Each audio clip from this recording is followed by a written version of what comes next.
Velkomin í Icelandic Immersion, comprehensive Icelandic for Icelandic learners.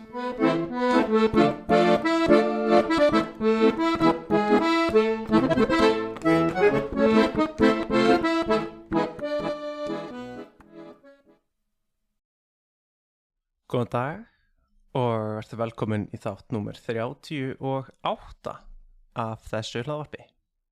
Mér tókst að sanna bölvunina mína þar sem að ég næ alltaf að taka upp langan þátt þegar ég segist ætla að taka upp stuttan þátt. Þannig að síðasti þáttur var nokkuð lengri en ég ætlaði mér.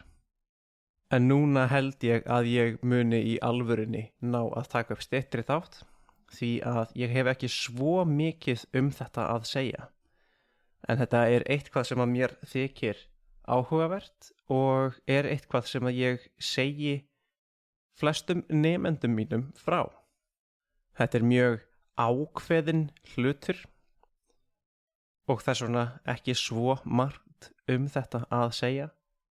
En þetta er eitthvað sem að er ágætlega mikilvægur hluti af málvenju og eitthvað sem maður þarf að læra vel til þess að geta talað nýtt tungumál nokkuð vel.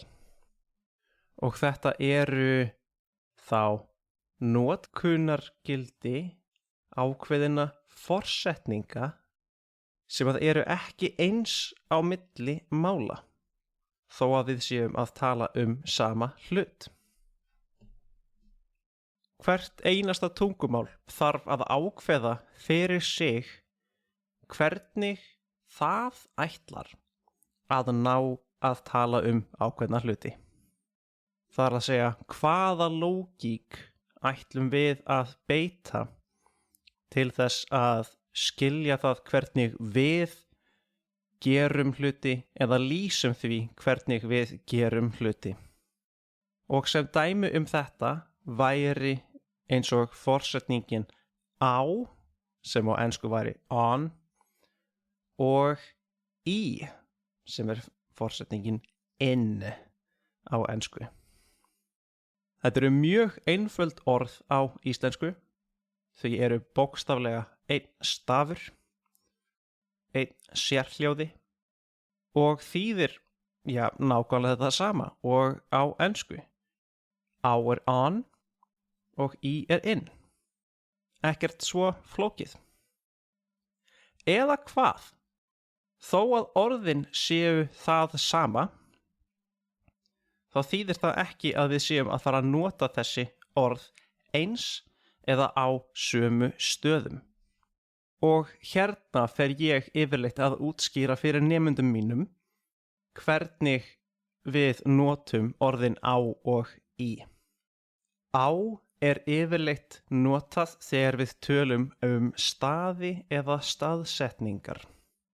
Auðvitað eru til undantekningar á því, en þetta er allavega algengasta dæmið hvernig við notum á og þá sérstaklega sú notkun af á sem að er ólíkust enskunni. Til dæmis er ég fer á veitingastað. I go to a restaurant or even I go into a restaurant. Þegar við tölum staði og jafnvel viðburði og aðrar meira abstrakt hugmyndir eins og staðsetningar, þá notum við orðið á til þess að eiga við það, því að við erum að hugsa jörðina og svæðið sem að þessi staður er á. Þannig að abstrakt hugmyndir eins og hátíðir, festivals, eins og music festivals, tónlistarhátíðir. Við förum á tónlistarhátíð eða við förum á tónleika. Því að þessi viðburður á sér stað, it takes place, á ákveðnum stað og því notum við orðið á til þess að búa til forsetningarsamband á milli sagnorðs og þessa andlags. To make this prepositional relationship between the verb and this object. Hitt orðið í, sem að þýðir þá in eða í einhverjum tilfellum within, er forsetning sem að við notum mjög reglulega til að tala hluti eins og tíma. Ég gerði þetta í 5 mínútur. I did this for 5 minutes. Þarna segjum við í.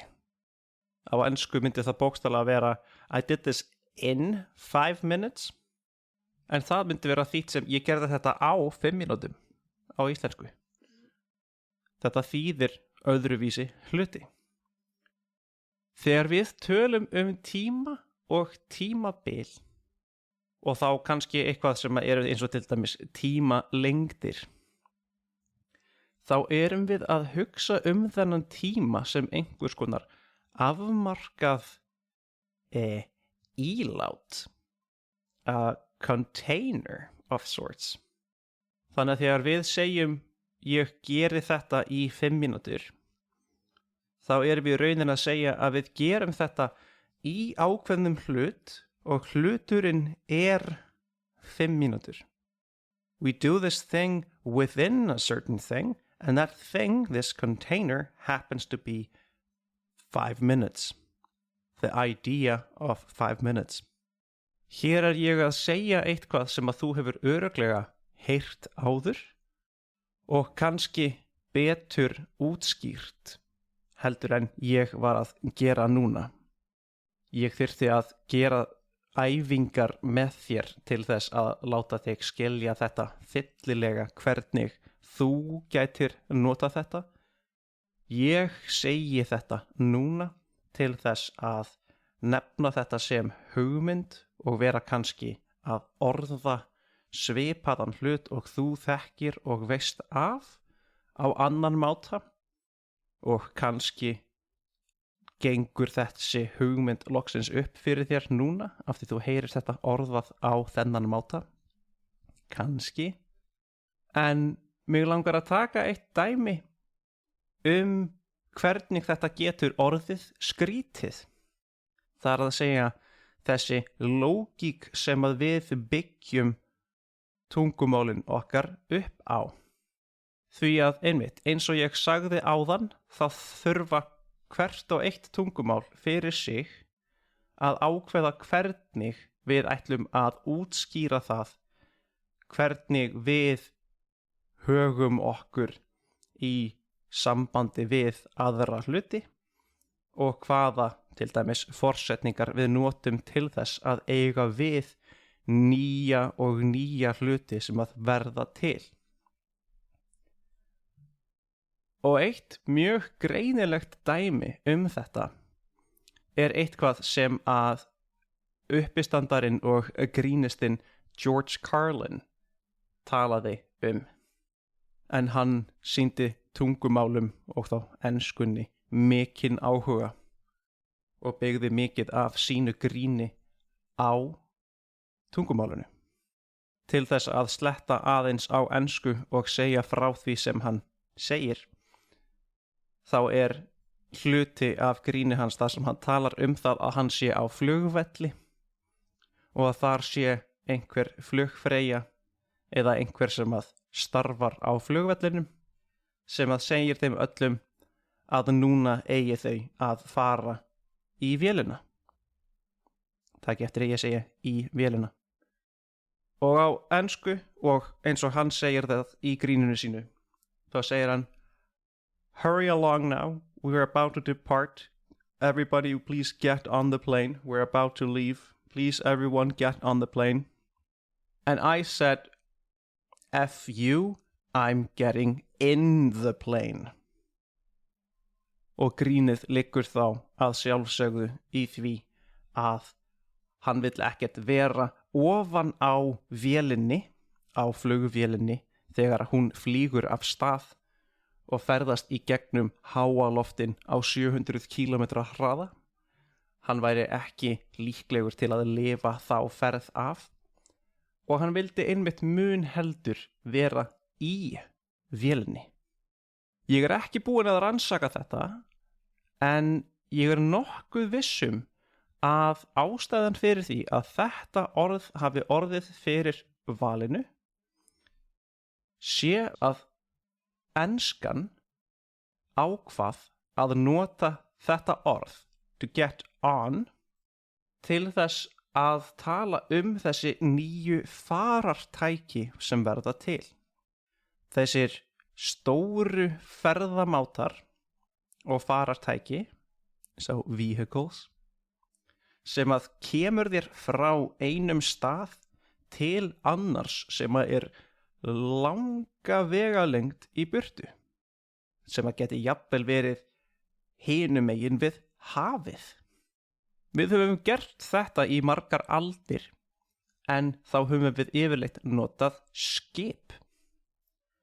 Og skip, allavega í gamla daga, ef við förum aftur á víkingaöld og landnámsöld, þá voru þetta skip sem að þú hafðir við höfn og þú fylltir upp og svo fórst þú frá höfninni og fórst á bátinn, á gólfið og það yfirborð innan bátsins sem að myndi þá halda þér frá því að sökkva niður í haf og drukkna.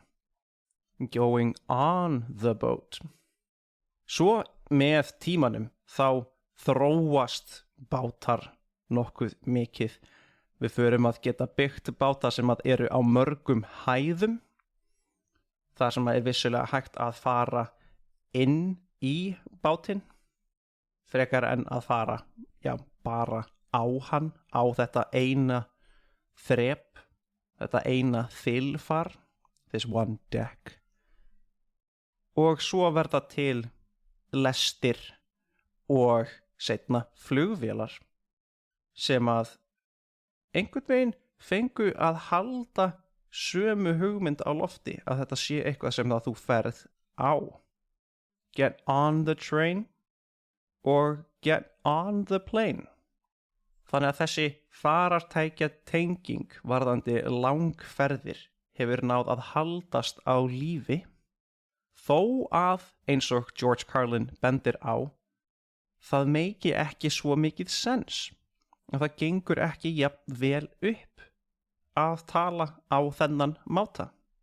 Þetta einstakt dæmi innan enskunnar þar sem að menningin segir til hvernig málnotkunin þróast eða jafnvel einmitt þróast ekki. Að sjálfsögðu þessi sama hugmynd og þetta fyrirbæri að fara að gerast innan hvers einasta máls sömuleiðis. Þannig að þú þarft að gera þér grein fyrir því hvernig við erum að nota málið til þess að skýra þá hluti og tala þá hluti sem að eru okkur nýir innan lógíkur hvers máls. Það akkurat þetta sem að málfræðingum þykir svo spennandi að læra, að komast að því hvernig manneskjan hugsar og hvernig hún getur hugsað á mismunandi máta. Ég vona að þetta hafi ekki verið of ruglingslegur þáttur og að hann hafi verið hér gagnlegur frekar en nokkuð annað. Allavega að hann hafi verið hér forvitnilegur. En ég ætla þá ekki að hafa þetta lengra í dag. Ef að þú hefur náð svona langt inn í þáttinn, þá þakka ég þér fyrir að hlusta og þangað til næst. Takk og bless. Hello again, it's me. Now in the wrong language, I just wanted to let you know that if you're interested in seeing a transcription of this episode that you just listened to, or any of the other episodes, then that's available to you through my Patreon page. That's gonna be within the Linktree link that you're going to see in the description of this episode. So if you're interested in finding the Patreon page, the Facebook page of the show, or even my teaching page on italki, then all of that's going to be found underneath that little umbrella that is the Linktree link there. So don't be shy, click away. Thanks again for listening, and hope you'll come again. All right, take care.